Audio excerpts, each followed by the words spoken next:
Glória a Deus, a paz do Senhor Jesus Cristo. Estamos ao vivo em mais uma aula. Hoje, a nossa EBA, EBA Web, Escola Bíblica Avivar é Preciso. Eu louvo a Deus pela sua vida que está assistindo agora. Que Deus possa te abençoar poderosamente. Ainda há pouco, eu assisti um testemunho sobre uma moça que tentou suicídio e ela teve uma experiência com Deus, né? E é uma história que eu já conhecia, mas que foi muito bom rever. Eu não tinha este vídeo em posse, então eu não lembrava mais e eu me recordei agora. E foi uma história muito forte e tem tudo a ver, né? Tem tudo a ver com a aula de hoje. Hoje nós vamos falar, aqui dando sequência, sobre a inerrância da Bíblia, tá bom? Então nós vamos falar hoje sobre a inerrância da Bíblia. Nós vamos fazer aqui uma leitura da palavra de Deus, vamos falar um pouquinho e eu creio que Deus vai abençoar você poderosamente, amém? Então vamos fechar os nossos olhos, fazer uma breve oração. Pai Santo, entramos em Tua presença, pedindo perdão pelos nossos pecados. Pai, nós Te agradecemos pelo privilégio de estar vivos em Tua companhia, em Tua presença. Pai, nós Te louvamos por este momento e Te pedimos, Senhor, venha à frente nos dando entendimento, sabedoria, nos dando inteligência e capacidade. Escreve, Senhor, os Teus ensinos na tábua do nosso coração. Em nome de Jesus nós oramos, amém. Glória a Deus e graças a Deus. Amém? Bom, sem mais delongas, as aulas são... A gente vai ler aqui um texto, né, do estudo e nós vamos fazendo pausas e comentando, explicando sobre o tema, tá bom? Bom, o texto áureo de hoje, o texto inicial de hoje da palavra de Deus se encontra em Mateus capítulo 5, verso 18. Mateus capítulo 5, verso 18, tá bom? Que vai dizer assim: porque em verdade vos digo que até o céu e a terra passem, e nem um jota ou um tio se omitirá da lei sem que tudo seja cumprido. Glória a Deus. Vamos ler novamente? Vai dizer assim: porque em verdade vos digo que até que o céu e a terra passem, nem um jota ou um tio se omitirá da lei sem que tudo seja cumprido. Glória a Deus. Vamos ler a verdade prática e nós vamos depois fazer a leitura da palavra de Deus. Verdade prática. A doutrina segundo a qual a Bíblia não contém erro algum denomina-se inerrância das Escrituras. Por isso podemos confiar em sua mensagem que é incorruptível. Bom, a verdade prática aqui de hoje, ela está falando, ou de forma a enfatizar, né, ou reforçar a inerrância das Escrituras, né, que é um tema estudado, por exemplo, em teologia, e eu creio que nós, quando temos o privilégio de estudar, como hoje vamos falar um pouquinho sobre isso, nós podemos abordar esse assunto que é muito importante, como eu havia falado no começo, esse testemunho da moça que tentou suicídio e teve uma experiência com Deus ali, e tudo isso que nós vivemos, ou a perdição das pessoas que estão sem conhecer ao Senhor Jesus, tudo isso tem muito a ver, ou tem tudo a ver com o tema da mensagem, o tema da aula de hoje. A inerrância das Escrituras, né? A Bíblia não erra, a Bíblia foi assertiva em falar, em transmitir a mensagem de Deus. E se é a mensagem de Deus, quando nós lemos com atenção, quando nós procuramos ler toda a Bíblia, entender o que Deus quer falar conosco, né? Não para um dia, não para hoje. Lógico que Deus tem ali uma palavra que podemos dizer palavra rema, né? Uma palavra revelada para aquele dia, para aquela semana ou para uma pregação.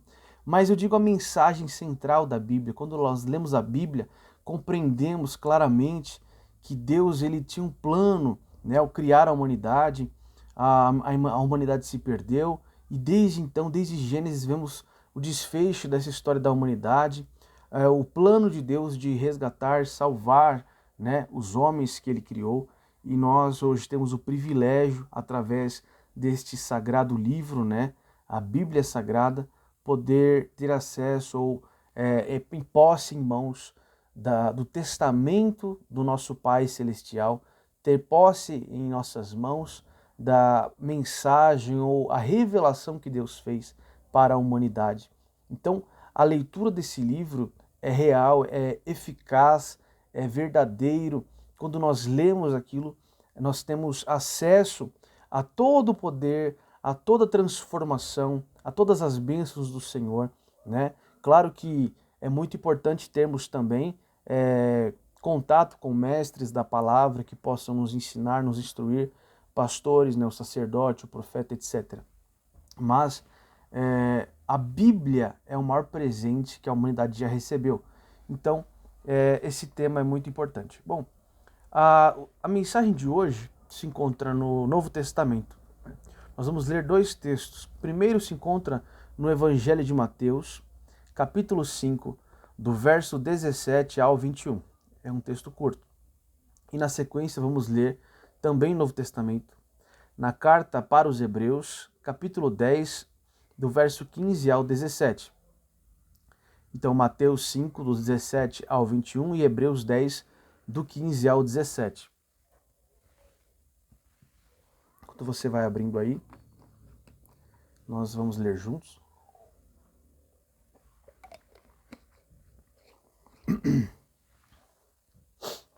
Glória a Deus. E vai dizer assim, Mateus capítulo 5, a partir do 17. Não cuideis que vim destruir a lei ou os profetas. Quando Jesus está falando da lei e dos profetas, ele não está dizendo de uma sequência de leis ou dos 10 mandamentos. Quando Jesus ele se refere à lei, ele está falando dos 5 primeiros livros da Bíblia, tá bom? Que são chamados de a Torá ou a lei, tá bom? Então quando Jesus ele fala aqui no Mateus capítulo 5, verso 17, não cuideis ou não penseis que eu vim, que Jesus desceu do céu para destruir a lei ou os profetas. Quando ele fala profetas, ele não está falando dos homens profetas, mulheres profetas, né, como Débora, ou profeta como Elias. Ele está falando dos textos sagrados. Ele está falando do Antigo Testamento. Mas, bispo, por que Jesus não falou do Novo Testamento? Porque o Novo Testamento não havia sido escrito. E quando foi escrito? Posteriormente, porque o Novo Testamento, Jesus viveu. O Novo Testamento foi a vida de Jesus e dos seus 12 apóstolos. Então o Novo Testamento conta a história de Jesus, a sua trajetória, o que ele viveu, né? Alguns eventos mais importantes, podemos dizer assim, e conta também o que aconteceu com a igreja, como a igreja foi instituída, qual foi o rumo que ela tomou, né? Até ali a carta no livro de Apocalipse, em que Deus revelou para o apóstolo João as coisas futuras, tá bom? Então, quando Jesus disse aqui, não pensem que eu vim destruir a lei e os profetas, ele está falando, não pensem que eu vim invalidar o Antigo Testamento, né? Não pensem que eu vim invalidar a palavra de Deus, que eu vim destruir a palavra de Deus. Então, Jesus ele estava ali afirmando que a lei, né, o Pentateuco, os primeiros 5 livros da Bíblia, que seriam ali Gênesis, Êxodo, Levítico, Números e Deuteronômio, e os demais, quando ele fala os profetas, né, incluindo então todo aquilo que nós conhecemos como a Bíblia Sagrada, né, como o livro canonizado, considerado inspirado por Deus, ele está dizendo, eu não vim destruir, mas não vim abrogar, não vim destruir nem abrogar, mas vim cumprir. Então Jesus ele veio cumprir todas as profecias, as ordenanças do Antigo Testamento. Salvo algumas que depois a gente pode até falar sobre isso. Como, por exemplo, leis comportamentais, como guardar o sábado, etc. Né? Leis importantes, mas como, por exemplo, não comer carne de porco, raspar o cabelo, não cortar o cabelo, ou aqui ó, na moleira, né? ou os homens não fazerem a barba, deixar a barba comprida, as mulheres não podem cortar o cabelo, e etc. Então, e todas essas leis, se Jesus não veio destruir isso, isso tudo é válido, então Jesus ele veio cumprir a lei, e você percebe ao longo da história, ao ler a Bíblia, como a Bíblia ela é inerrante, no Novo Testamento nós percebemos que Jesus, por exemplo, fazia milagres ao sábado, o que é considerado errado pelos judeus, por exemplo, porque eles observavam o que o Antigo Testamento, nós chamamos hoje de Antigo Testamento, mas o que o Tanakh, o que o Antigo Testamento estava dizendo é que deveria se guardar o sábado, né? É uma lei, é um mandamento do Senhor, guarda o sétimo dia, o sábado o Senhor descansou, ele criou o mundo em 6 dias e o sétimo ele descansou e abençoou como dia de descanso. Então, por que Jesus não guardava, ou por que algumas coisas foram mudadas, ou porque lá em Atos capítulo 10, Deus ele fala com o apóstolo Pedro, dando agora permissão para comer carne de animais imundos, né? Por que tudo isso? Porque a lei que era para ser preservada era a lei moral, tanto que lá em Mateus capítulo 5, no verso 28, ou no verso 26, ou no verso 22, né? Jesus ele está ali reforçando, ele está trazendo mais rigor, mais dificuldade ao cumprir a lei moral, né? O que é lei moral? Você guardar o sábado não envolve o seu caráter, não envolve a sua moral. Mas você não matar envolve a sua moral. Você não adulterar envolve a sua moral. Então, sobre matar, por exemplo, Jesus falou, o que vocês ouviram Moisés, que foi quem escreveu, né, pegou ali a lei no Monte Sinai com Deus, Deus escreveu ali e deu para Moisés, o que foi que Moisés ensinou para vocês? Não matarás. Aí Jesus agora ele traz mais rigor, ele fala assim, eu, porém, vos digo que aquele que odiar ao seu irmão, aquele que não perdoar, aquele que guardar rancor, aquele que guardar mágoa, aquele que guardar ofensa no coração, ele já é condenado por ódio, por morte. Então, Moisés ensinou, se você assassinar uma pessoa e ela vier a morrer, você vai ser punido por isso, você vai ser apedrejado e vai ser riscado do livro da vida, né, que é a salvação. Aí, Jesus falou, eu porém trago mais rigor, eu porém vos digo, aquele que odiar, que guardar mágoa, que guardar ofensa, que não perdoar seu irmão, ele será condenado, será riscado seu nome do livro da vida.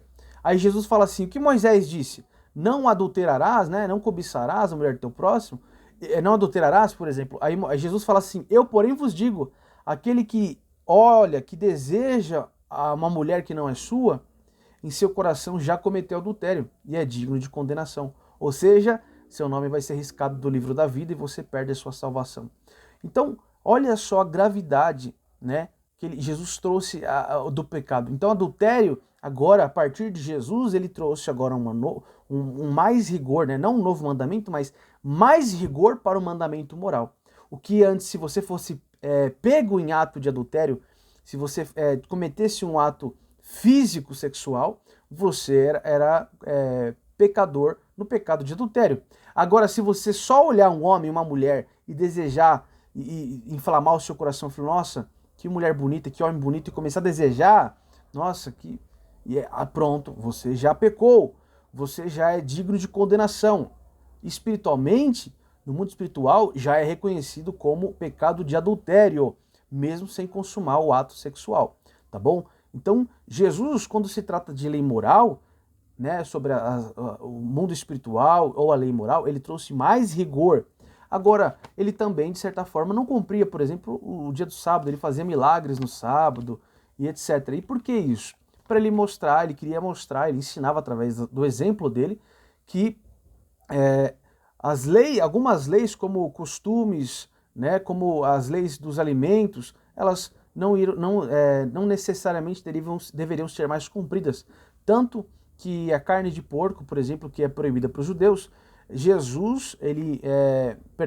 Deus ali, né, fala com o apóstolo Pedro através de uma revelação ali em Atos capítulo 10. Pedro fala, não, jamais. Deus ele dá uma visão e Pedro vê os alimentos descendo, ele vê carne de jacaré, carne de porco e etc. E aí Pedro fala, não, nossa, mas só tem animais impuros que eu não posso comer. E aí Deus fala, toma e come, Pedro. E aí Pedro fala para Deus, Senhor, jamais tomarei parte dessa carne imunda, né? Não vou comer essa carne imunda. Aí Deus fala para Pedro assim, como você diz que é imundo aquilo que eu purifiquei? Ou seja, ali Deus ele dá esse exemplo dos alimentos, né?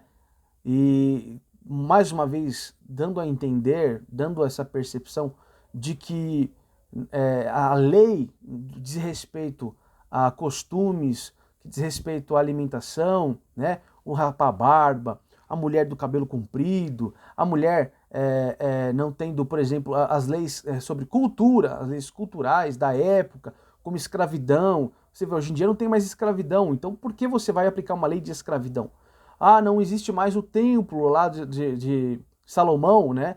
Então como eles vão fazer o sacrifício, como eles vão fazer tudo exatamente como era feito no templo? Então existem coisas que elas foram, não são necessários cumprir mais, porque Jesus, ele nos ensinou assim, né? Deus, ele deu esse direcionamento, mas no que diz respeito à lei moral, ao seu caráter, à espiritualidade, ter comunhão, santidade com o Senhor, isto ainda é válido, tá bom? Então é muito importante, por isso que é muito importante, né? A inerrância das Escrituras. A Bíblia não falha, a Bíblia não erra. Então quando existia a escravidão, a Bíblia, ela mostrava uma lei sobre a escravidão. Em nenhum momento Deus, quando passou a lei para Moisés, ele disse assim, eu gosto que tenham escravos. Mas a Bíblia declara que se alguém fosse seu escravo, depois de 7 anos, essa pessoa teria o direito de ir embora, de receber como se fosse uma carta de libertação. Ela não era mais um escravo, era agora um cidadão. Tanto que não existia escravo, vamos dizer assim, como a escravidão europeia, né? Que pegaram os nossos irmãos com pigmentação da pele negra, né? Com a cutis preta. Então, as pessoas daquela região, os escravos ali de Jerusalém, de Israel, etc., eles eram daquela região. Então, quando um pai falecia, a dívida ficava para a família. E é como que a mãe, né, que na sociedade, principalmente naquela época, era muito pior, a mulher era muito mais desvalorizada do que anos atrás, do que 30, 40 anos atrás, há 2.000 anos atrás era muito pior. A mulher não tinha voz, a mulher não tinha direito de nada. Tanto que Paulo escreve uma carta de cultura da época que a mulher não poderia falar no culto. Por quê? Porque isso ia causar escândalo na sociedade. Então, é claro que a cultura da época mudou, né? Hoje a mulher tem voz, hoje nós temos pastoras, e Jesus nunca condenou e nunca proibiu uma pastora, por exemplo, de trazer a palavra, de ser uma pastora. Tanto que Débora era uma juíza de Israel, e juiz, ele é o sacerdote, ele é o profeta, aquele que julga o povo, aquele que representa a Deus, né? Então, falando aqui sobre esse assunto, a importância, né, da inerrância das Escrituras. Eu vou dar uma pausa e vou continuar aqui a leitura e depois a gente volta falando. Verso 18, se você puder me acompanhar. Porque em verdade vos digo que até que o céu e a terra passem, nem um jota ou um tio se omitirá da lei sem que tudo seja cumprido. Então, tudo na lei vai ser cumprido, né? Eu havia falado sobre a escravidão, perdão. E então a pessoa que era escrava, aí aquela mulher tinha que saldar a dívida do esposo que morreu. E como que ela ia saldar a dívida? O credor vinha e ele levava os filhos. Então pegava os filhos e vendia como escravo para saldar a dívida. É mais ou menos como faz hoje. Hoje, se você deve, o banco vem, né, o governo vem, o oficial de justiça vem, congela todas as suas contas, eles pegam todos os seus bens que tiver no seu nome, o carro, a casa, etc., e vendem, leiloam para saldar a sua dívida, o mais próximo que der, de saldar a sua dívida. Então, naquela época eram os filhos que eram vendidos como escravo. Então, a escravidão, né, que hoje ela é muito mais tida numa questão de preconceito racial, por etnia, por característica física, o estereótipo, naquela época a escravidão era feita para saldar uma dívida. Era uma coisa normal, o que não estou dizendo hoje que concordo ou que acho normal, mas naquela época era. E eu vou fazer o quê? Então vamos estudar, vamos compreender. Então naquela época eles pegavam os filhos, vendiam como escravo o filho daquela família para saldar a dívida. E assim acontecia. E aí o que Deus ele criou? Deus criou uma lei de que depois de 7 anos, aquelas pessoas que eram escravas, eles tinham direito de sair da escravidão. E por que Deus mandava a Babilônia invadir Israel? Por que Deus ele oprimia a nação inteira? Com fome, com guerras, com problema. Porque aqueles homens que estavam como senhores, quando davam 7 anos, alguns deles não queriam soltar os escravos. Alguns deles oprimiam. Alguns deles, na hora de punir, eles açoitavam ou faziam alguma coisa diferente do que Deus mandava. Por exemplo, a Bíblia não dá em nenhum lugar permissão para você deixar um escravo sem comer, passar fome, morrer de fome. Então todo o dano que acontecer com o escravo é consequência, quem vai dar conta é o seu senhor, o seu chefe. Então o escravo ele tinha uma dívida a ser paga durante 7 anos, ele foi comprado e durante 7 anos ele tinha que trabalhar.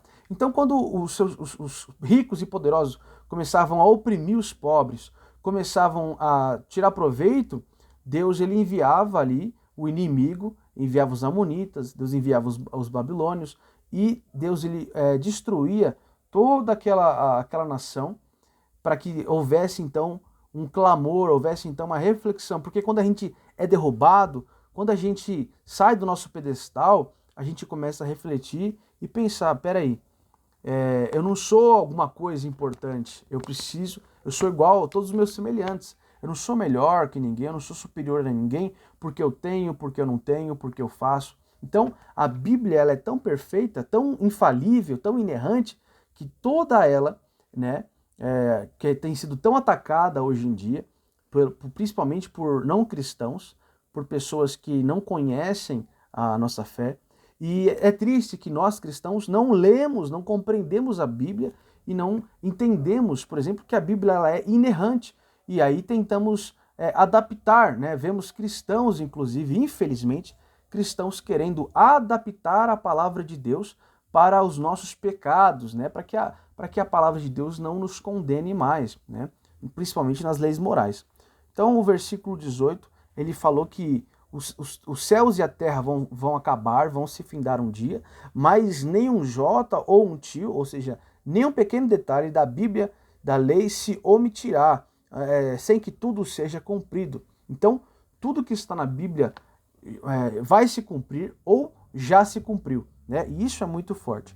O 19 vai dizer assim: qualquer, pois, que violar um destes menores mandamentos e assim ensinar aos homens, será chamado o menor no reino dos céus. Aquele, porém, que os cumprir e ensinar, será chamado grande no reino dos céus. Porque vos digo que, se a vossa justiça não exceder a dos escribas e fariseus, de modo nenhum entrareis no reino do céu.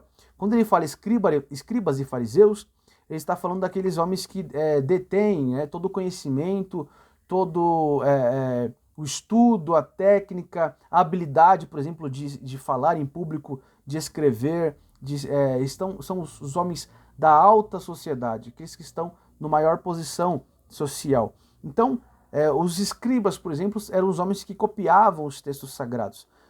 E os fariseus, eles eram os estudiosos que interpretavam, estudavam a lei, por exemplo, escrita e a lei oral, né, o Talmud.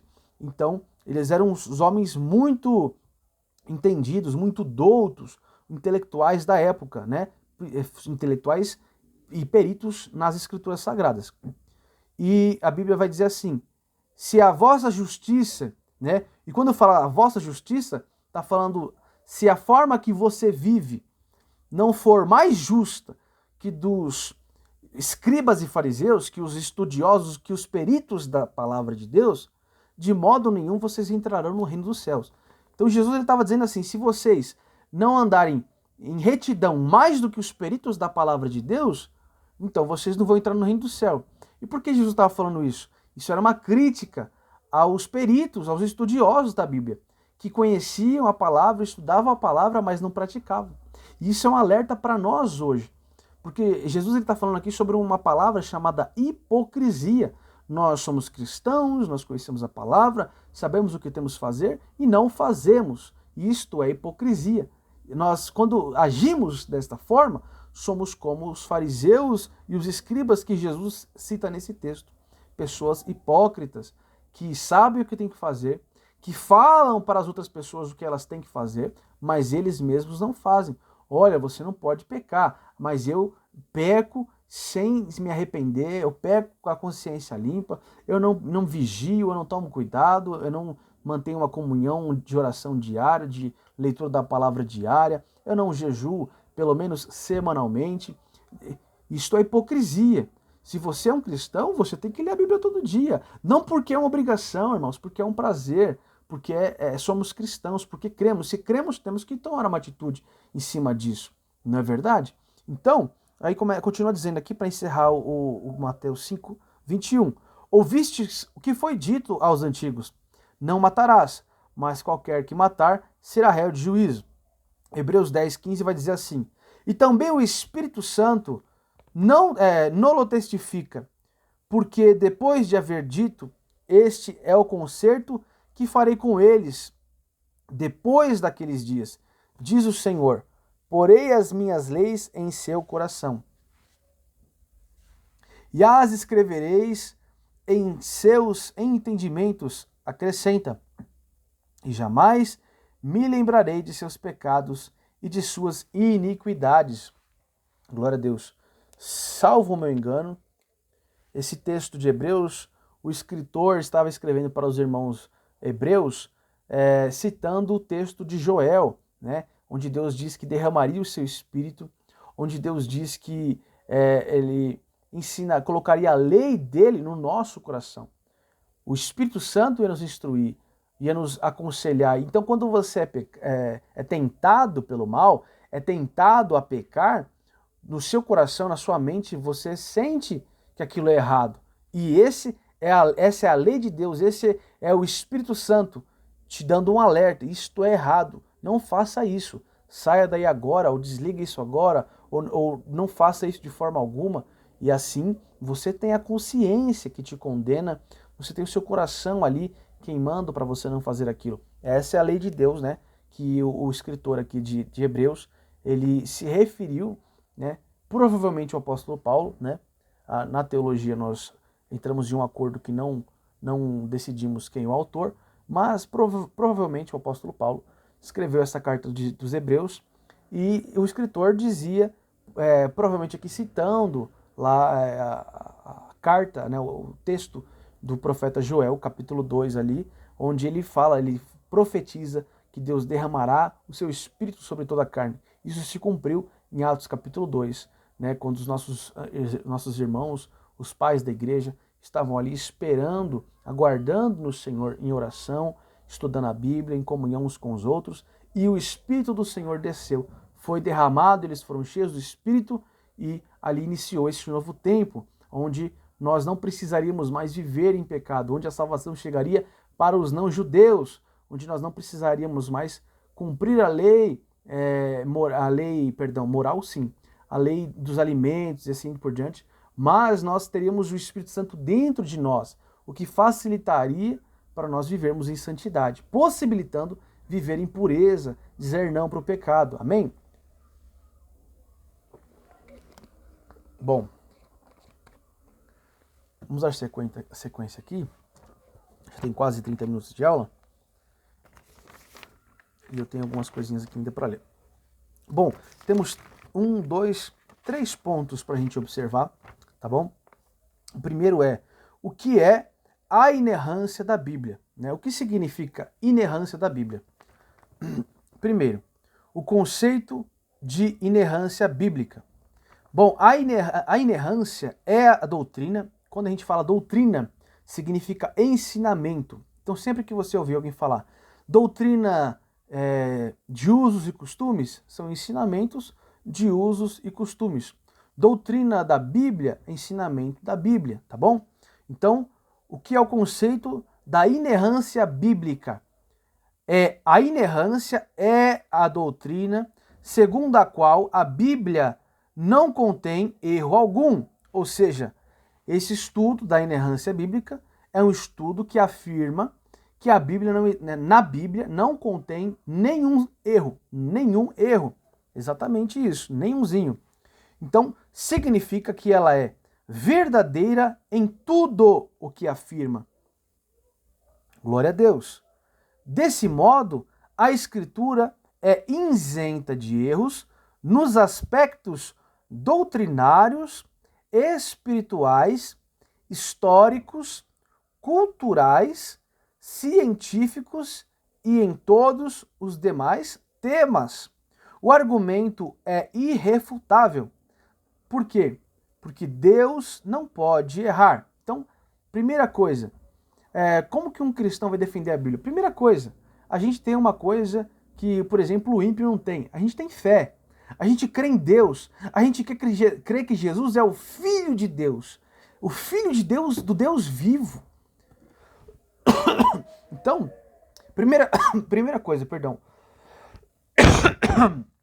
Você não precisa provar para ninguém que Jesus é o Filho de Deus.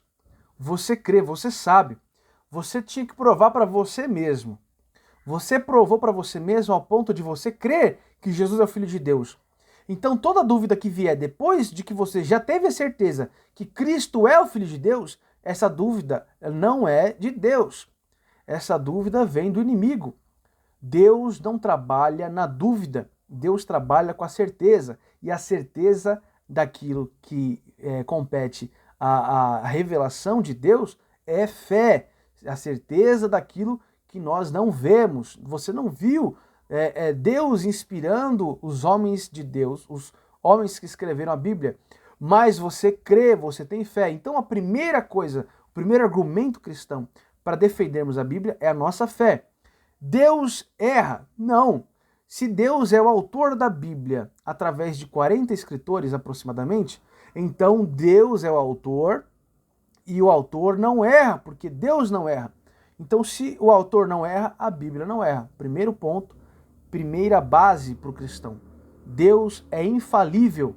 Se Deus é infalível, o texto, a Bíblia que Deus escreveu, também é infalível. Depois vamos entrar em outros assuntos, como os escritores. Olha aqui. E como a Bíblia é divinamente inspirada, ela não pode conter erros, como dizemos. Assim sendo, a inerrância e a infalibilidade e a inspiração estão entrelaçadas. Ou seja, a inerrância, o fato da Bíblia ser infalível e a inspiração são três coisas diferentes. Primeiro, a Bíblia é inerrante, ela não erra. Infalível, ela não falha. E aqui o não falha, a gente pode trazer para o cumprimento das profecias. A maioria das profecias já se cumpriram e muitas ainda vão se cumprir. Então ela é infalível, isso não falha. E terceiro, a Bíblia, a inspiração. A Bíblia foi inspirada por Deus, não foi por qualquer pessoa, não foi por um perdão aqui da palavra, por um demônio, etc. Foi o próprio Deus, a personificação da sabedoria, da inteligência, o Deus que é tão sábio, tão inteligente, que entende de física quântica, entende de física espacial, entende de ciência, e ele criou, orquestrou todo o universo, que até hoje estudamos e procuramos desvendar, ou até hoje procuramos meios de chegar ao fundo do oceano e estudar, e o oceano tem 80% de mares que são inexplorados, o universo é tão grande que não podemos chegar até os lugares, então é tão absurdamente grande, impossível de compreender algumas coisas, e Deus fez isso numa facilidade, não importa a complexidade, a grandeza, Deus fez numa simplicidade de dizer uma palavra, olha como ele é poderoso. Então, isso aos olhos daqueles que não creem é absurdo, é loucura, mas nós que compreendemos, nós que entendemos isso, não vemos loucura, vemos a grandeza de Deus. Ficamos mais maravilhados de como Deus é perfeito, de como Deus é fiel. E um Deus tão grande se preocupa com pessoas tão falhas, tão pequenas. Como diz o louvor, pobres pecadores como eu e você. Amém? Então, a inerrância, a infabilidade e a inspiração estão coligadas, entrelaçadas. Nesse sentido, a Bíblia é a nossa única fonte de autoridade e inerrante, infalível, completa e inspirada palavra de Deus. Aí temos aqui, para ganhar tempo, eu vou pedir que você anote, se você puder, tá? Anote aí. Salmo 19:7 e João 10:35. Depois você lê. Salmo 19:7 e João 10:35. Eu não vou ler agora porque a gente tem ainda bastante texto aqui para falar, e senão vai passar de 1 hora. Olha aqui, segundo ponto. A Bíblia reivindica a sua inerrância. Então, primeiro nós vimos que a Bíblia não é errada em nenhum ponto. A Bíblia é inerrante, primeiro porque Deus é inerrante. Agora nós vamos aqui ver que a própria Bíblia reivindica esta inerrância. Vamos lá. O termo inerrância não aparece na Bíblia, mas a ideia está presente nas páginas do texto sagrado. No livro de Provérbios está escrito que toda a palavra de Deus é pura. Provérbios, capítulo 30, verso 5. Continuando. O salmista afirma que a palavra do Senhor é provada. Salmo 18, verso 30, tá? Depois você lê, Salmo 18, verso 30. A palavra do Senhor é provada. E provada aqui é o passar pelo fogo, né? É o ourives que pega o ouro e para provar se ele é um ouro realmente autêntico, ele passa pelo fogo. E depois que ele sai e vê ali que o ouro não derreteu naquela passada, porque se você põe ele derrete, não é ouro, é misturado com outros metais, né? Pode ser ouro, mas ouro misturado. Então, o que tiver de madeira, que tiver de outros metais, vai derreter, a madeira vai queimar, e você vai ver que não é só ouro, vai ver que tem impurezas ali. Mas a Bíblia aqui, o salmista diz que a palavra do Senhor é provada, como o ourives que põe o ouro no fogo e sai aprovado, é ouro puro, ou seja, a palavra do Senhor é pura, é verdadeira, né? O provado aqui é nesse sentido. Continuando, o profeta Samuel assegura que, olha aqui, o caminho de Deus é perfeito e a palavra do Senhor refinada. Segundo livro do profeta Samuel, capítulo 22, verso 31. Então, segundo livro do profeta Samuel, capítulo 22, verso 31. Lá está escrito, o caminho de Deus é perfeito e a palavra do Senhor é refinada, tá bom? Então, refinada aqui, mais uma vez, também nesse aspecto, né? Ela é pura, ela é verdadeira. Ou seja, não está errada, é verdadeira. Cristo atestou a inerrância ao afirmar que nem um jota ou um tio se omitirá da lei, né? Que nós lemos aqui em Mateus 5,18. Então, nem um tio, nem um jota se omitirá da lei. O próprio Jesus, ou seja, mais uma vez, nós compreendemos quem é Jesus. Ele é o próprio Filho de Deus, ou mais profundamente, quem conhece um pouco de Bíblia ou até de teologia, sabe da trindade, que Deus Pai, Deus Filho e Deus Espírito Santo são um. São três pessoas diferentes que compartilham a mesma divindade. É um Deus apenas, né? Então, olha só que forte isso. Quando Jesus ali falou que nem um tio, nem um jota se omitiria da palavra, era o próprio Deus falando. Então, Deus, ele falou. Então, se Deus falou, quem sou eu e você, né? Seres humanos mortais que têm necessidades de corpo físico, e Deus é espírito, é um ser imortal, não tem as mesmas falhas e necessidades que nós, não está limitado às mesmas limitações que nós. Como nós podemos, por exemplo, contrariar a Deus? Então Deus, o próprio Deus disse que a Bíblia, né, nem uma letra, nem uma vírgula, nada se omitiria. Isso é muito forte.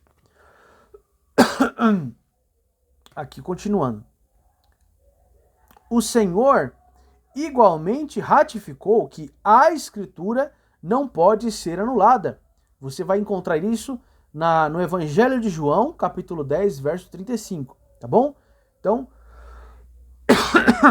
a Escritura não pode ser anulada. Evangelho de João 10, 35. Continuando. E que a palavra de Deus é a verdade. Evangelho de João, capítulo 17, verso 17. Então, a própria palavra, aqui como nós estamos vendo em várias passagens da Bíblia, nós vamos encontrar isso na Bíblia, a própria Bíblia, que é a revelação de Deus, que é o livro de Deus, que é o autor é Deus, diz que é um livro que não tem erros, né? Mais uma vez, provando aqui a autoridade, né? Provando a verdade da palavra de Deus.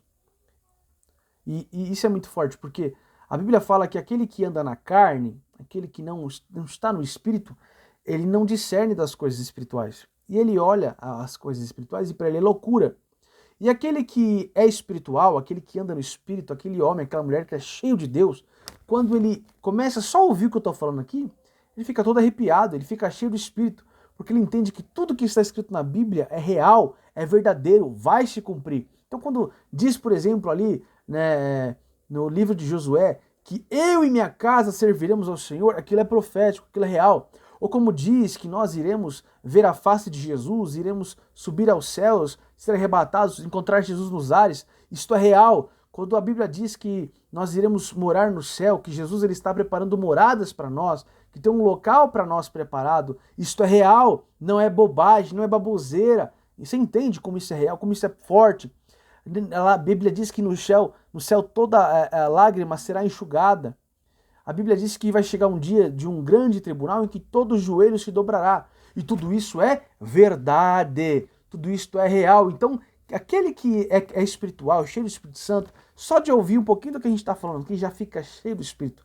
Já fica cheio de graça e de glória do Senhor. Porque entende que muitas coisas que ainda talvez não aconteceram, ou talvez aquilo que você está passando agora, amanhã, daqui a um tempo, quando você estiver na melhor fase, né, da sua vida, ou quando Deus te honrar, você vai entender por que você estava passando por aquilo, né? Foi difícil, mas tem um porquê. E também é só uma passagem. A fase boa é um tempo, a fase ruim é um tempo, mas lá no céu será eterno. Amém? Essas declarações indicam que a Bíblia é plenamente confiável, sem nenhuma falsidade ou equívoco. Deus guiou os autores bíblicos e os preservou do registro de inverdades de qualquer natureza. Ou seja, o texto aqui está afirmando que quando os escritores escreveram que Deus, né, mandou eles escreverem, eles não erraram, porque o próprio Deus os guiou, o próprio Deus estava com eles e eles escreveram sem erros. Isso é muito forte também, porque isso prova que eu e você, sendo seres humanos falhos, Deus ele nos capacita, Deus ele nos instrui, Deus ele está conosco, nos ajudando para que a gente consiga fazer o que com certeza sem Deus não conseguiríamos. Então, se temos capacidade, se nos esforçamos, se aprendemos, é lógico, temos mérito do nosso esforço, da nossa disciplina, mas a verdadeira honra, né, se nós formos humildes de verdade para reconhecer, tudo isso veio de Deus, toda a sabedoria, toda a honra, toda a glória, toda a exaltação, de tudo que vivemos e fazemos é para Deus.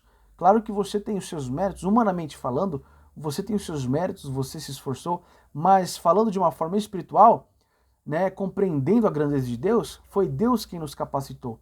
Porque ao nos equipararmos a Deus, nós somos nada. Ao nos equipararmos, nos analisarmos com outros seres humanos, somos todos semelhantes, iguais, temos todas as mesmas condições. Então, quando nós nos esforçamos, quando nós estudamos, fazemos o nosso esforço, nós saímos acima da média.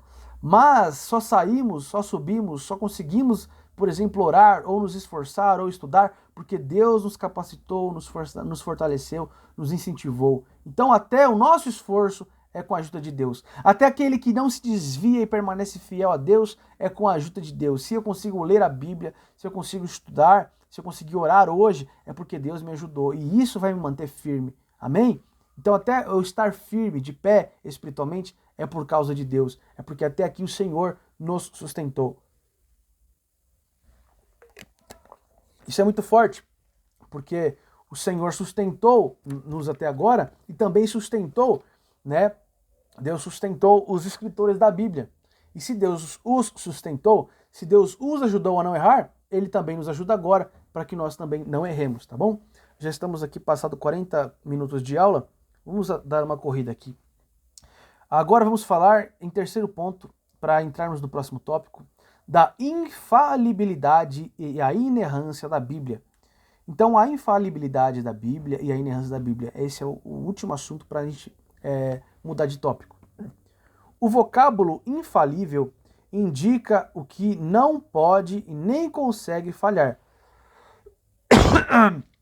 Isso é muito forte, né? Porque de um lado, nós humanos nos esforçamos para não falhar e muitas vezes não conseguimos acertar.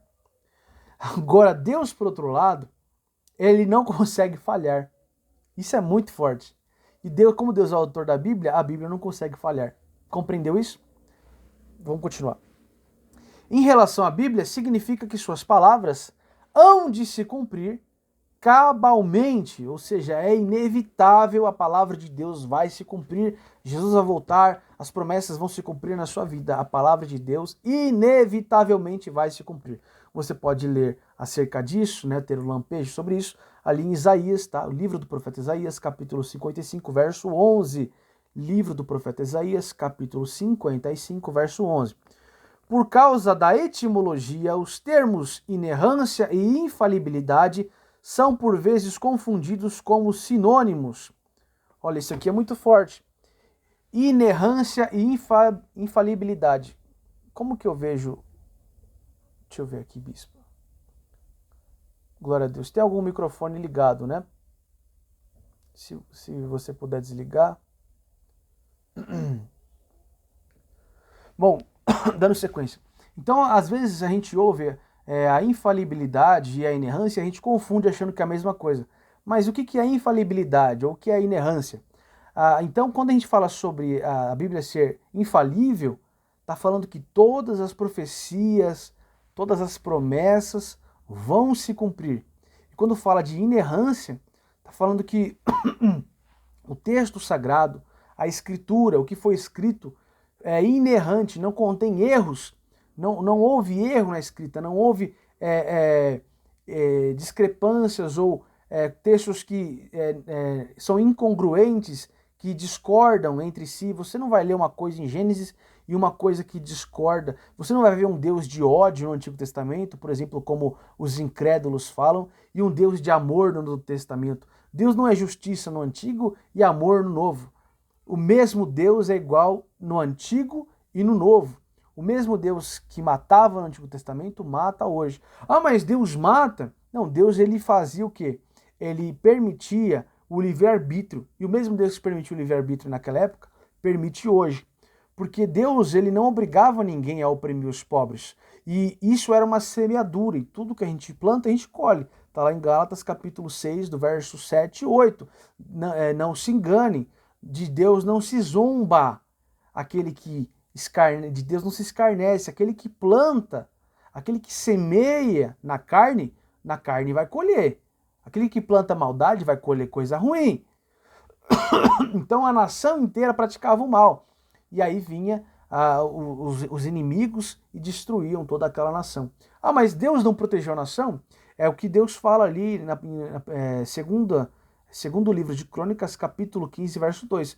Deus estava com o povo enquanto o povo buscava a Deus, estava com Deus. Quando o povo virou as costas para Deus e começou a fazer o que queria, como queria, adorar outros deuses, sacrificar os seus filhos, maltratava os escravos, não ajudava os pobres, que todo mundo se lasque, eu quero fazer o que é meu, eu quero ganhar dinheiro, eu quero cuidar do que é meu e não quero saber de ninguém, Deus não ama isso. A Bíblia vai dizer lá em Isaías, capítulo 58, que o jejum que agrada a Deus é amar o nosso próximo, é estender a mão para a viúva, para o órfão, para o pobre, para quem está passando dificuldade. Me compadecer, é ter amor ao meu próximo. Esse é o jejum que agrada a Deus. Ou seja, jejuar e não ter atitudes de amor, não ter atitudes de santidade, de pureza, não orar, não ler a Bíblia, não fazer o bem, não adianta nada. Eu jejuar e trazer a glória para mim. Eu jejuar e continuar tratando mal as pessoas à minha volta, as pessoas que passam pela minha vida. Então, aqui a Bíblia está falando de forma infalível e inerrante. O texto não houve erro na escrita e as promessas do Senhor vão se cumprir, tá bom?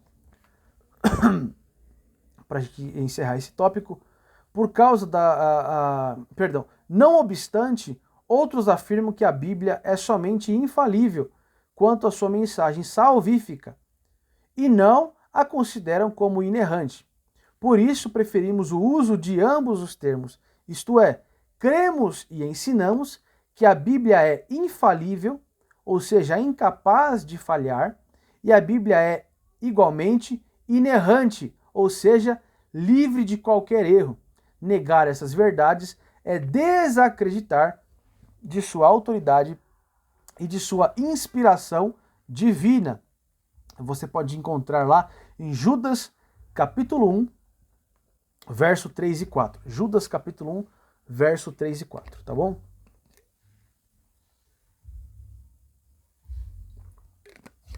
Bom, já vamos encerrar. Eu vou agora dar uma enxugada aqui no texto, uma resumida.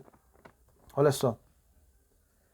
Então, a gente acabou de falar basicamente isso, que a Bíblia ela é totalmente inspirada por Deus, isenta de qualquer erro, e por isso ela é nossa autoridade final de fé e prática. Ou seja, ela é totalmente inspirada por Deus, ela é isenta de qualquer tipo de erro ou falha, e por isso ela é nossa autoridade final na vida do cristão, né, de fé e prática cristã, tá bom?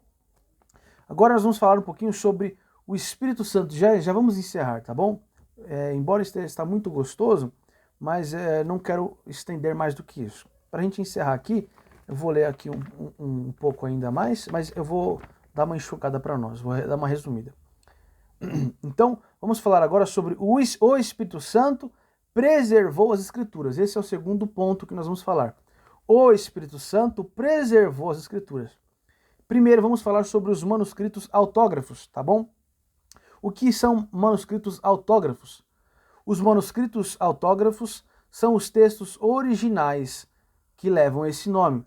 Ou seja, o primeiro livro que o próprio Moisés escreveu, né? Os primeiros 5 livros da Bíblia que o próprio Moisés escreveu, ele é um livro autógrafo, porque o próprio autor escreveu, tá bom? Então, esses são os livros autógrafos. Neles, primeiramente, registradas as palavras inspiradas pelo Espírito Santo, cremos que a inerrância das Escrituras pertence a esses documentos e que as cópias fiéis desses manuscritos preservaram a exatidão dos originais. Ou seja, nós cremos que o livro, por exemplo, vamos dar os exemplos de Moisés. Os primeiros 5 livros da Bíblia, por exemplo, que Moisés escreveu, eles foram inspirados por Deus. Então, Moisés escreveu de próprio punho ali, né, os primeiros 5 livros da Bíblia, e esses livros, esses manuscritos, são chamados de autógrafos. Eles eram pergaminhos, eles eram enrolados, um texto muito antigo, um papel, uma forma de escrita muito arcaica, ou seja, são os, como a gente pode dizer, os originais, né? São os originais, não é uma cópia. Então são os originais, seriam chamados os autógrafos. Nós cremos que eles são inspirados. E toda cópia que for fiel a ele é inspirada, que é o próximo ponto. Os manuscritos apógrafos. O que são os manuscritos apógrafos? As cópias dos manuscritos originais autógrafos são chamadas de apógrafos, ou seja, os escribas que copiaram os textos originais de Moisés, porque o original ele é muito importante, então ele tem que ficar guardado para não ser corroído, destruído com o tempo, com a umidade, com o manuseio da própria mão, suor da mão, então ele ficava guardado. Ele só era pego na mão para que o copiador, o escriba, copiasse um texto para que as demais cópias, copiadas exatamente como o original, idênticas ao original, porém são cópias, pudessem ser manuseadas pelas pessoas para ler sem estragar os originais. Então são chamados autógrafos. Atualmente existem cerca de 25 mil cópias de manuscritos bíblicos, ou seja, provavelmente os escribas, tanto do Antigo Testamento quanto do Novo Testamento, copiaram os textos sagrados do Antigo e do Novo, e existem atualmente por volta de 25 mil cópias de textos da Bíblia, tá bom? Não é a Bíblia toda, não são 25 mil cópias de toda a Bíblia, mas de textos. Tem uma cópia de Marcos, é uma cópia. tem mais 15 mil cópias de Esther, são 15 mil cópias. Tem 2.000 cópias do Evangelho de Mateus, são 2.000. E a soma de todas as cópias que existem dá 25 mil cópias do texto original. Então a gente separa em duas relíquias que nós temos. A primeira é o autógrafo, que é o texto original. Esse, naquela época, já era considerado importante. E aí eles faziam as cópias para eles manusearem. Só que para nós hoje, até aquele texto é muito importante, então nem nele nós mexemos. Hoje nós não ficamos tocando, usando nem o autógrafo, nem o apógrafo, que seriam as cópias do original. Todos eles ficam em museus, ficam guardados para que a gente não possa tocar com as mãos e estragar. Né? Até porque são livros muito antigos e a preservação tem que ser muito, muito, muito cautelosa, com muito cuidado. E aí deles vieram as nossas cópias de hoje, né? Vamos continuar aqui. E as inúmeras cópias dos manuscritos do Novo Testamento também afiançam a credibilidade desses escritos. Nessa perspectiva, cremos que o ato da inspiração aconteceu uma só vez na redação primária da palavra de Deus, ou seja, os autógrafos. Mas a qualidade dessa inspiração foi preservada pelo Espírito Santo nas cópias dos originais apógrafos. Ou seja, Deus inspirou Moisés para escrever ali os primeiros 5 livros, tá bom? Até aí ficou legal, entendemos. E os apógrafos são inspirados por Deus? Sim, por quê? Porque não reescreveram o livro, não interpretaram, eles pegaram e preservaram tudo que estava no livro. Agora é como se fosse tirado uma foto e você tem agora ali onde você pode manusear sem estragar aquele, mas é exatamente o que está lá. Então foi preservado, né, a inspiração, a autenticidade do original autógrafo. Isso é muito, muito importante, porque isso traz a garantia ou uma certeza, uma confiança da inerrância da nossa Bíblia que você tem em punho aí na sua casa, tá bom? Ela é uma cópia idêntica ou o mais parecido possível do original. Por que mais parecido possível? Porque, como houve depois, né, posteriormente, a gente começou a traduzir a Bíblia, então para o nosso idioma aquela palavra é um pouquinho diferente. Então, às vezes tem uma palavra ou outra parecidas, mas todas são similares, tá? Não é uma alteração que chega a mudar o sentido do que está escrito, tá bom? É como se dizia silêncio e em português está escrito fique quieto, tá bom? Tem o mesmo sentido, mas são palavras diferentes. E isso em alguns textos, tá bom? Algumas partes, mas não altera o sentido. Isso também vale a pena reforçar. Agora vamos falar sobre os apócrifos e pseudoepígrafos. A gente vai falar por isso só por cima, uma pincelada rápida. É um assunto bem profundo, daria para fazer uma aula só sobre isso, mas nossa intenção aqui é dar lampejos, é dar um gostinho aqui de teologia e não aprofundar. Mas para a gente aprender um pouco sobre esse tema, entender, por exemplo, que a Bíblia é inerrante, não um estudo específico sobre cada tema que nós abordamos aqui, tá bom? Não, pelo menos não agora, né? Podemos fazer posteriormente. Então, os apócrifos e pseudoepígrafos. Os manuscritos apócrifos, que significa escondidos, eles têm como, por exemplo, Tobias, Judite, Macabeus, Baruque e etc. Tem vários. Eles apresentam erros, também apresentam anacronismos e doutrinas falsas e também práticas divergentes das Sagradas Escrituras. Por exemplo, a oração pelos mortos, né? Você orar por alguém que morreu, né? Como, não vou falar isso, que pode ser muito polêmico. Mas vamos colocar dessa forma, né? Orar por alguém que morreu. Depois que morre, não adianta orar. Tem que orar enquanto está vivo. Depois que morre, já foi selado o destino. Tá bom? Então, nós temos somente o período de vida para fazer alguma coisa. Mas, bispo, por que nós não podemos orar pelos mortos? Porque eu não posso orar para aquele que morreu e para o céu. Porque, por exemplo, o próprio Jesus disse lá em Mateus capítulo 23, verso 14, que Mateus capítulo 24, me perdoe, Mateus capítulo 24, verso 13, eu alterei o 3 e o 4, Mateus 24, 13, vai dizer que aquele que for fiel até o fim será salvo. E esse fiel até o fim está falando da vida. Tem que ser fiel a Deus até o fim da sua vida e você vai ser salvo. Então, se você não for fiel a Deus até o fim, você não desfruta da salvação que Jesus já comprou para nós na cruz. Mas Jesus não morreu por mim na cruz? Eu sou salvo. Jesus morreu por mim. Não funciona assim. Um presente dado tem que ser aceito. Depois de aceito, tem que ser usado. Se você me der de presente essa garrafa, por exemplo, eu preciso aceitar. Eu aceito o seu presente. Aceitei a salvação. Agora eu preciso cuidar, eu preciso usar essa garrafa. Se eu não usar, e se eu não cuidar bem dela, ela vai ficar ou no mínimo ali no canto, tomando pó, estragando, ou se eu não cuidar bem, ela vai quebrar e eu não vou mais poder usufruir dela. Então, a gente chama isso de a manutenção da salvação. É ser fiel a Deus, ter comunhão com o Senhor durante toda a vida, tá bom? Lógico, se nós temos que fazer isso em vida, não adianta orar pelos mortos, tá bom? E tem várias outras passagens, mas o tempo não nos permite. Passado de 1 hora de aula, já vamos encerrar.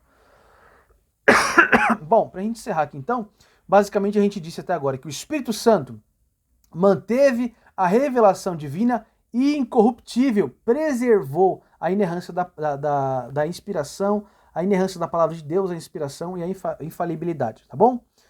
Bem como a exatidão dos originais inspirados por Deus, ou seja, Deus inspirou, né, aqueles homens a escrever a Bíblia, as cópias que os escribas fizeram preservaram aquele original, e nós hoje procuramos, pelo menos tem Bíblias que são assim, por exemplo, a ACF, né, que é a Bíblia João Ferreira, e o A, Almeida, C, corrigida, e F, fiel. João Ferreira de Almeida, corrigida, fiel. Então, João Ferreira de Almeida, porque foi, se eu não me engano, foi a primeira tradução brasileira, feita por João Ferreira de Almeida, quando ele começou quando tinha 16 anos. Ele falava, se eu não me engano, 4 ou 5 idiomas. Ele era de Portugal, salvo engano, e ele começou a escrever ali a tradução em português, e foi a tradução a melhor, porque na minha opinião que temos hoje, teve alguns erros que ele teve que corrigir, por exemplo, de escrita, etc. Mas houve a correção. Então nós tínhamos, por exemplo, antigamente a JFA, João Ferreira de Almeida. Aí teve a correção da JFA. Então temos a ARC, João Ferreira de Almeida, corrigida, ARC, revista e corrigida. Então foi revista, feita uma revisão, uma releitura procurando erros, e depois que você revisou, você começou a corrigir os erros. Então a Bíblia traduzida por João Ferreira foi revista, foi procurado, feita uma revisão e foi corrigida. Erros de português, uma vírgula que estava errada, perdão, uma vírgula não, uma letra que estava faltando, esses erros de escrita na tradução foram corrigidos e a Bíblia ficou muito boa. Eu uso muito uma ARC. E, né, hoje temos a ACF, que é a mais próxima do texto original, que é a João Ferreira de Almeida, e mais uma vez foi passado mais uma correção, acharam mais um ou outro errinho, e ela é a mais próxima do texto original. Então temos várias traduções, como a NBVP, que é a nova tradução, a nova Bíblia Viva, né? Então essa Bíblia é muito boa em português, mas ela não é uma tradução próxima do original. Ela é traduzida, eles pegam o texto e tentam trazer para uma linguagem de hoje, fácil para compreensão, mas se você quiser fazer um estudo profundo do original, é melhor você usar a mais próxima do original. Então, se você pegar uma ACF, você está lendo o texto mais próximo daquele que foi escrito lá por Moisés, né? Da carta que o próprio apóstolo Paulo escreveu. E isso é muito interessante. Bom, para a gente encerrar aqui, a verdade nas Escrituras. São mais 3 pontos também. Eu encerro aqui em 5 ou 10 minutos. E vai dizer assim: a Bíblia é a verdade plena. O termo verdade vem do hebraico emet, que significa o que é confiável, o que é correto. O vocábulo grego aletheia tem o sentido de real, verdadeiro, fidedigno. E nas Escrituras, correspondente à realidade exata dos fatos em concordância com o pensamento de Deus. Ou seja, eu acabei de ler aqui, e eu não sei se você compreendeu, mas o que a gente acabou de ler está falando que a Bíblia ela não se contradiz. E o que os escritores escreveram, quando nós lemos a Bíblia, nós estamos vendo exatamente a real intenção de Deus, o que Deus queria passar, o que Deus queria falar. Então, isso aqui é muito forte. Nas Escrituras, corresponde à realidade exata dos fatos em concordância com o pensamento de Deus. Nós vemos os fatos de verdade do pensamento de Deus, tá bom? Então, a Bíblia ensina que Deus é a verdade. João 14, verso 6, Romanos 3, verso 4. E a sua palavra também é a verdade. Evangelho de João 17, 17. O escritor dos Hebreus declara que é impossível que Deus minta, Hebreus 6, 18. E assim por diante, temos diversas outras passagens que atestam que a Bíblia é a verdade plena. Por que verdade plena? Porque é uma verdade de capa a capa, plena, completa, de Gênesis até Apocalipse, ela é verdade. A Bíblia não é verdade de Gênesis até Malaquias, e o Antigo Testamento é verdade, e de Mateus a Apocalipse não é. Ou de Mateus a Apocalipse é verdade, e que Deus é amor, e de Gênesis a Malaquias não é verdade, porque lá é um Deus que mata, etc, etc. Não, é o mesmo Deus, a Bíblia é a verdade plena, de capa a capa, de Gênesis até Apocalipse. Novo e Antigo Testamento, porque Deus não separa Novo e Antigo. Fomos nós, teólogos, que separamos. Mas a Bíblia é um livro só. Inclusive era escrita em pergaminhos, tá bom? Então, tudo é a palavra de Deus. Não é Antigo Testamento, Novo Testamento, tem que focar no Novo, não vou focar no Antigo. É uma única palavra, é uma única revelação, é um único livro, tá bom? A gente separa em Novo e Antigo por causa de um estudo teológico sobre alianças. Mas esqueça isso, é um único livro, é uma única revelação, é uma única palavra de Deus, tá bom? Então, 2, a verdade espiritual e moral, tá bom? Então, a Bíblia nos revela o conhecimento completo de Deus, espiritual e moral. Então, não sendo necessário nenhuma revelação para nossa salvação e crescimento espiritual. Então, ao ler a Bíblia, nós temos revelação do conhecimento completo de Deus. Como assim conhecimento completo de Deus? Deus nos fez conhecer a si mesmo e o seu desejo de santificar moralmente e espiritualmente o homem, de purificar, para que pudesse ter relacionamento e intimidade conosco, tá bom? Então, olha, isso aqui é muito forte. Então, não é necessário nenhuma nova revelação para a salvação e crescimento espiritual. Não é necessário a gente inventar um novo evangelho, não é necessário a gente ficar modificando a palavra de Deus. O feijão com arroz, como vamos usar esse termo, o feijão com arroz é o suficiente. A base sólida do evangelho é o suficiente. Eu não preciso inventar. Você pode, por exemplo, é pecado, bispo, eu comemorar na minha família ou na igreja, por exemplo, no mês de junho ou no mês de julho, que seja, eu fazer uma confraternização na igreja e a gente, na confraternização, como é costume nacional, a gente comer milho, pipoca, cachorro-quente, é pecado?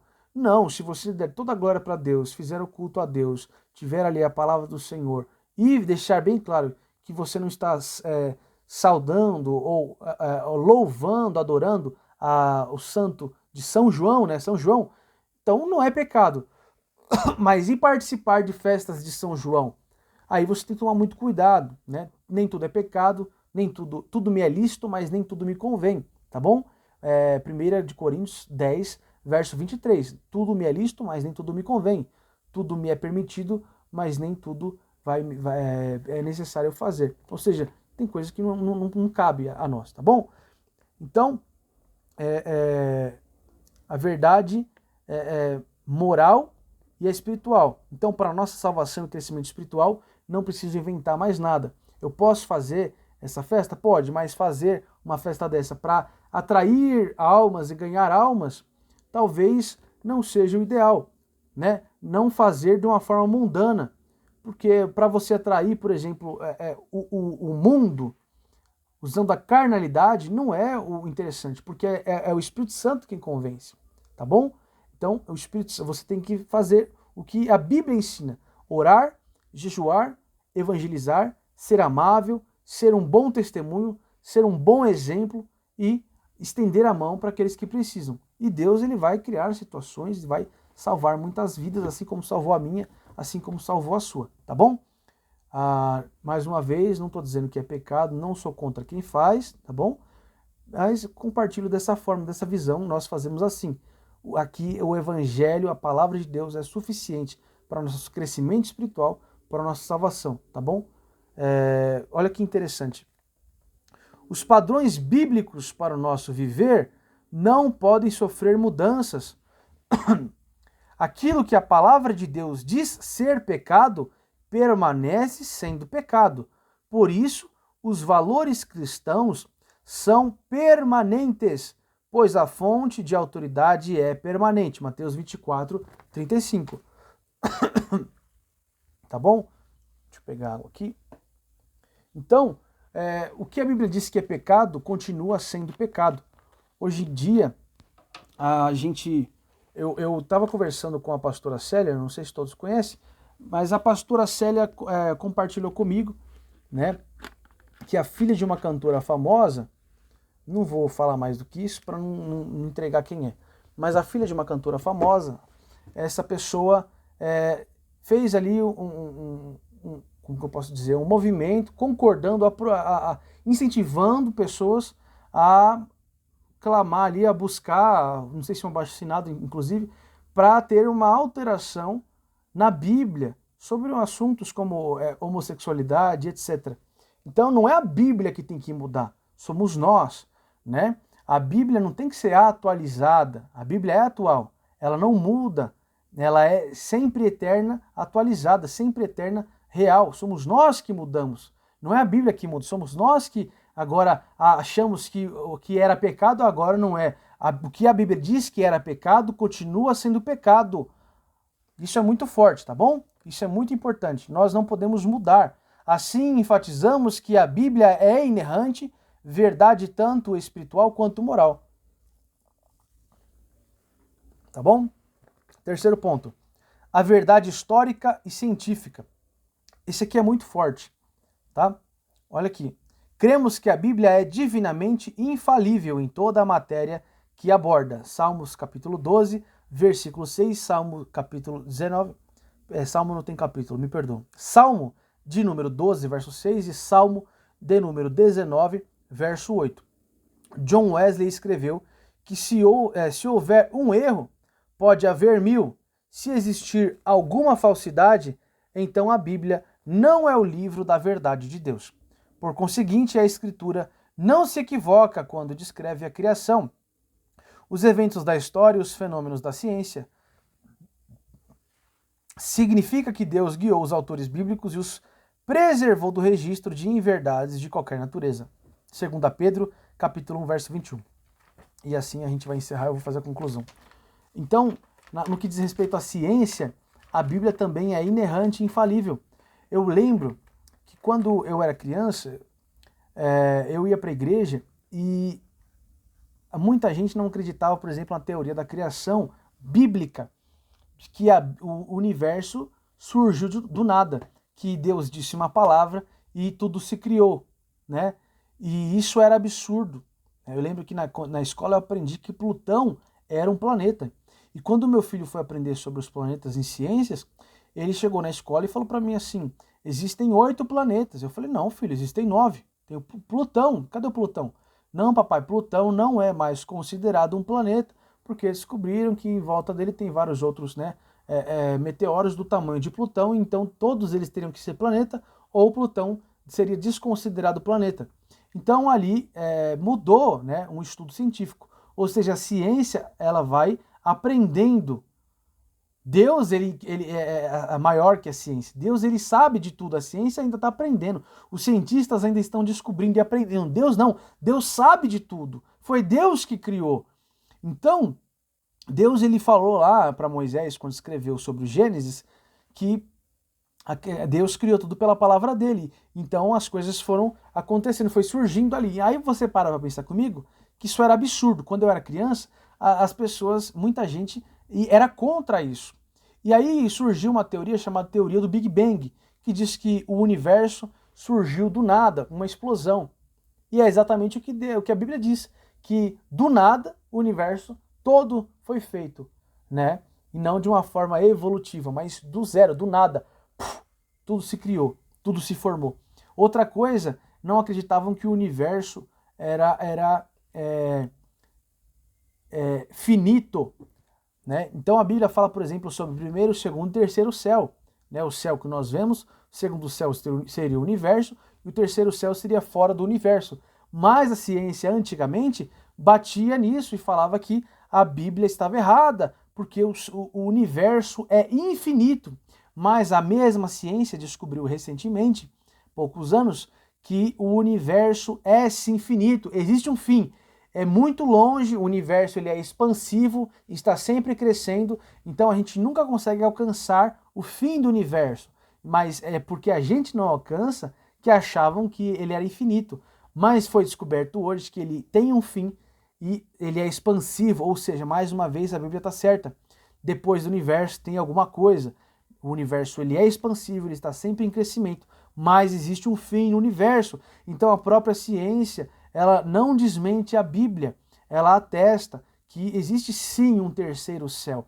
E isso é muito forte, porque a Bíblia, historicamente, quando eles vão procurar, tem até policiais forenses que eram ateus, não acreditavam na Bíblia e tentaram provar que ela não existia, que eram inverdades, e quando eles foram estudar os textos originais, procuraram ali contradições, eles viram que não é porque Mateus fala de um jeito e Lucas fala de outro que eles se contradizem, pelo contrário, eles falam do mesmo assunto de perspectivas diferentes, com formas de se comunicar diferentes. Deus não excluiu a característica humana, o jeito de falar, um é mais douto, um fala de uma forma mais polida, de uma forma mais culta, outro ele é mais simples, mais humilde, e Deus ele não excluiu isso. E aí eu lembro desse documentário que eu assisti, que o policial forense ateu, ele se converteu estudando ali a palavra de Deus no Novo Testamento, que ele constatou, né, que tudo aquilo era real e realmente aconteceu. Então, historicamente, a Bíblia não tem erros. Todos os eventos históricos, como ali, quando a Bíblia profetizou, por exemplo, que haveria um homem chamado Ciro que iria derrubar a Babilônia, e depois, quando o rei Ciro invade a Babilônia, Daniel ele passa a ser o braço direito de Ciro. E então vários eventos profetizados muito tempo antes pelo profeta Isaías ali se cumprindo, historicamente se cumpriu. Encontraram vestígios da cruz, encontraram o santo sudário, que é o manto que estava sobre o rosto de Jesus. Várias e várias coisas. A tumba que Jesus estava é um relato histórico que prova que Jesus ele existiu. Então, somente é tão real, é tão verdadeiro, que tem até um ateu que ele é muito culto, muito respeitado e conceituado pela sociedade, principalmente os incrédulos. Nós também respeitamos a todos, é claro, mas até mesmo um ateu dizendo que somente um louco, né, somente uma pessoa que caminha permeando a loucura, ou aqueles movimentos que são militantes, né, que entram no fanatismo, que não reconheceriam que pelo menos historicamente, ele diz assim, né, pelo menos historicamente a Bíblia é inerrante, que a Bíblia é real, que Jesus existiu e caminhou sobre essa terra.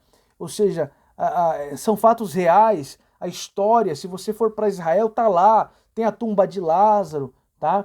Tem tudo lá, o jardim Getsemane que está na Bíblia, tá lá, se você for lá hoje, ele existe. O Monte das Oliveiras, o Monte Moriá, que Abraão foi sacrificar o seu filho. Então existe, é real. Historicamente, a Bíblia é verdadeira, não tem nenhum erro. Cientificamente, a criação, o terceiro céu, tudo isso é verdadeiro. A Bíblia é infalível, a Bíblia é inerrante, a Bíblia ela é inspirada por Deus. A Bíblia em sua totalidade. Amém? Então, para a gente concluir agora, eu vou abençoar você. Vou ler aqui a conclusão e a gente vai orar.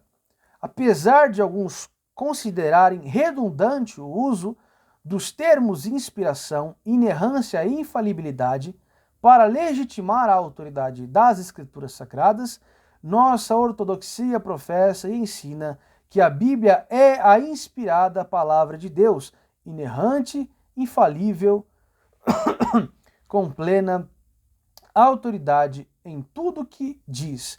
Glória a Deus. Ou seja, mesmo tendo pessoas que falam contra a Bíblia, que são contra a Bíblia, eles batem veemente na palavra de Deus, dizendo que ela não tem o atributo da infalibilidade, ou da inerrância, ou da inspiração. A própria Bíblia e os próprios fatos históricos e científicos, tudo isso aponta, prova, atesta, autentica a inerrância, a infalibilidade e a inspiração divina da santa palavra do Senhor. Amém? Assim nós encerramos, louvando a Deus por essa palavra, porque se ela é infalível, se ela é inerrante, se ela é real e inspirada por Deus, então você tem na sua casa, em posse de suas mãos, todo o poder que Deus dispôs para transformar a sua vida, a sua família, a sua casa. E, claro, também temos uns aos outros. Deus levantou líderes, mestres da palavra, bispos, pastores, profetas, evangelistas, etc, etc. E todos nós nos respeitamos e cumprimos ali o que Deus nos chamou para fazer, ajudando uns aos outros, através de campanhas, orações, votos, através de estudos, ensinos, e assim nós vamos sendo abençoados e crescendo. Amém? Que Deus abençoe você. Eu gostaria de fazer uma breve oração. Se você puder, feche os seus olhos, coloque a mão no seu coração. Pai Santo, eu oro agora, agradecendo por esta aula, agradecendo pelos irmãos que estiveram aqui, Senhor, incansavelmente, resistindo até o final desta aula. Pai, abençoa eles, dá-lhes uma noite de descanso, de paz, prospera e abençoa a vida deles, em nome de Jesus. Eu te agradeço, Pai, pela honra deles terem ficado comigo aqui, estudando a Tua Palavra até o final deste vídeo.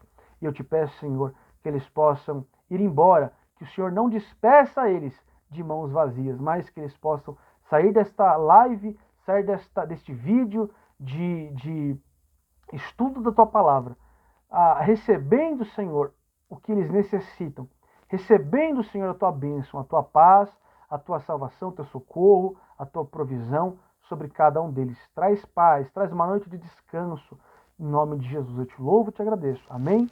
Glória a Deus e graças a Deus. Amém? Deus te abençoe e fique na paz do Senhor Jesus. Até a nossa próxima aula.